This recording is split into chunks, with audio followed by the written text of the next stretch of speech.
Ensuite, on a le shrink, c'est le contraire du gros. En fait, ça va permettre de réduire les éléments s'il manque de l'espace. Donc par exemple, si on se positionne sur un width à 400 pixels et qu'on précise un flex shrink pour l'enfant qui est à 6, alors 6 ça m'arrange bien, ça fait en fait qu'il y a 10 parts. Parce que le flex shrink, lui, la valeur par défaut n'est pas 0 mais 1. Donc chaque élément a déjà une part, et l'enfant 1 en prend 6. Donc il va y avoir 6, 7, 8, 9, 10 parts en tout. Il manque 100 pixels pour afficher les 5 éléments. Donc sur les 100 pixels, il faut les diviser en 10 parts, donc ça fait 10 pixels par part. L'enfant 1 prend 6 parts, donc en fait il va prendre 60 pixels de moins que les autres.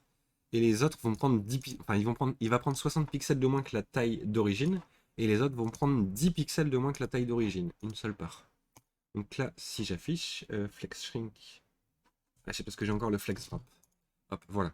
Donc là, le 1 a réduit sa taille.